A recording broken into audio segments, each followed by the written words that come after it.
The year 1830. Britain was in a deep political crisis. People shouted, "Reform or revolution?"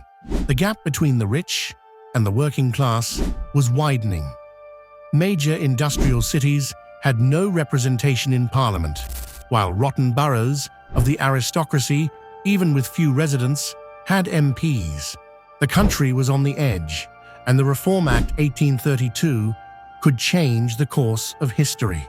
Before we dive in, like this video to help hidden stories of history reach more people.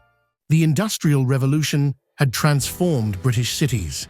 Factories grew, populations soared, but the electoral law still belonged to the 18th century. The middle class and workers demanded reforms, but the aristocrats and landowners refused to yield. Newspapers and intellectual circles were calling for political reform.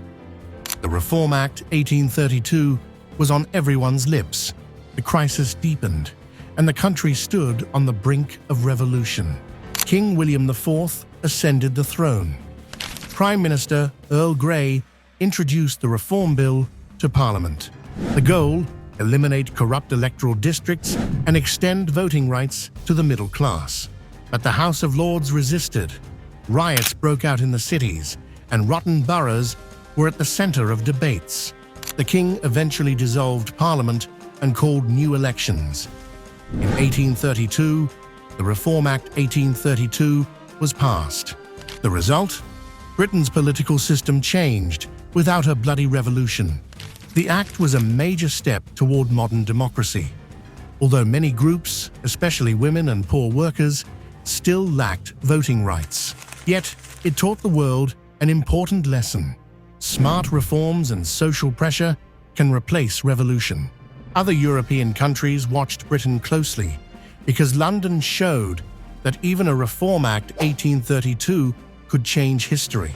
Between 1830 and 1832, Britain balanced between reform and revolution. But the smart choice of reform saved the country from bloodshed. If you enjoyed this historical story, subscribe to uncover hidden chapters of world history with us. Now it's your turn. Which path do you think is more effective? Gradual reform or sudden revolution? Write your thoughts in the comments. It might inspire our next video.